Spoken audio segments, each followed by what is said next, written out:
सर्वप्रथम मैं हमारे हिमाचल प्रदेश के मुख्यमंत्री आदरणीय श्री सुखविंदर सिंह सुक्खू जी के नेतृत्व में जो आज से 1.5 साल पहले लगभग हिमाचल प्रदेश में कांग्रेस पार्टी की सरकार का गठन हुआ। इन 1.5 सालों में जो उनकी उपलब्धि रही है हिमाचल प्रदेश के लिए, वो एक सराहनीय कदम था।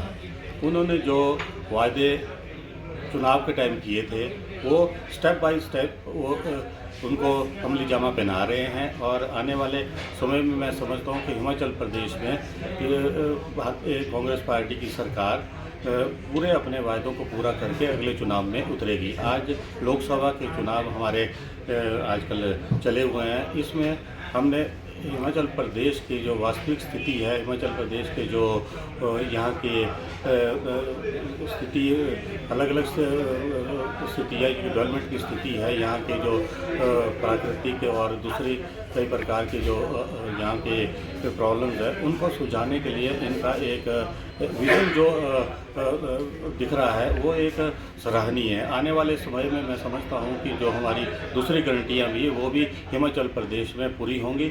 और जहाँ तक पिछली भारतीय जनता पार्टी की सरकार है, तो उन्होंने अपने पिछले 5 सालों में सिर्फ लोगों को गुमराह किया और लोगों को गुमराह करके उनके सेंटिमेंटल से विश्वासघात किया। मैं शुरू से ही पिछले कम से कम कोई 40 सालों से कांग्रेस पार्टी के साथ एक सक्रिय कार्यकर्ता रहा। अपने नौजवान जब मैं था तब से युवा कांग्रेस में से कार्यकर्ता हुआ, कांग्रेस पार्टी से कार्यकर्ता हुआ। पिछले 2009 में मैंने कांग्रेस पार्टी से बाई इलेक्शन रोडू से लड़ा। तो उसके बाद कुछ परिस्थितियाँ कहेंगे, उस वजह से मैंने भारतीय जनता पार्टी ज्वाइन की थी। परंतु जब मैंने भारतीय जनता पार्टी की कार्यशैली को देखा, वो बिल्कुल ही प्रदेश के हित की नहीं थी, जिस कारण से प्रदेश पिछले 5 बेशक भारतीय जनता पार्टी की केंद्र में भी सरकार थी और हिमाचल प्रदेश में भी सरकार थी।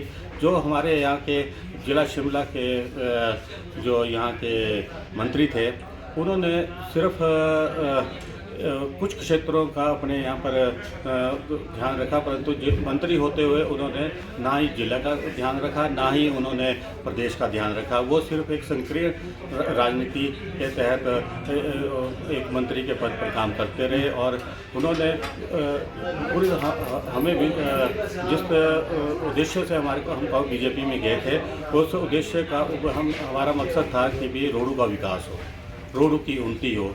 परंतु जब भी हम उन विचारों को लेकर उनके पास गए, चाहे मुख्यमंत्री के पास गए, जो हमारे तत्कालीन मुख्यमंत्री थे जयराम जी, और चाहे यहाँ के मंत्री थे, उन्होंने रोडू तो छोड़ो और हिमाचल प्रदेश तो छोड़ो, अपने शहर के लिए भी कुछ नहीं किया।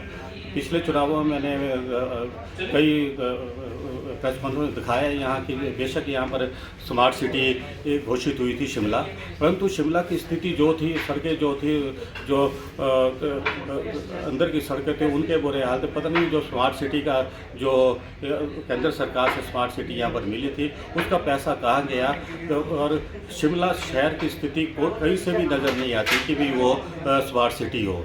बेशक एक कंक्रीट का जाल बुनकर रख दिया, लोहे का कंक्रीट का जाल बुन के रख दिया, परंतु जो यहाँ की एक प्राकृतिक सौंदर्यता थी वो बिल्कुल ख़त्म हो गई। हम नहीं कहते कि भी डेवलपमेंट ना हो, डेवलपमेंट होनी चाहिए, परंतु हमारी जो प्राकृतिक सुंदरता है उसको भी बरकरार रखना चाहिए था। परंतु यहाँ पर करोड़ों अरबों रुपये खर्च हुआ, परंतु किसी प्रकार से शिमला में कोई स्थिति सामने नहीं आई।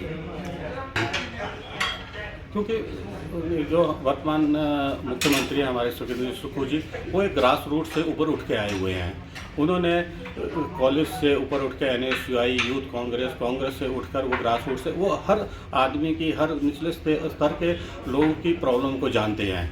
और मैं समझता हूँ कि उस प्रॉब्लम को वो जब उनके दिल में वो प्रॉब्लम है, तो मैं समझता हूँ कि भी वो आस्ते आस्ते, क्योंकि समय तो लगेगा, कि भी कोई जादू की छड़ी नहीं होती, वो समय लगेगा। और मैं आपको आज इस चैनल के तहत से बताना चाहता हूँ कि आने वाले समय में ये एक एग्जाम्पल पैदा करेंगे हिमाचल प्रदेश में कि भी साधन ना होने के बाद भी इन्होंने किस तरह से हिमाचल प्रदेश को आगे बढ़ाया हो।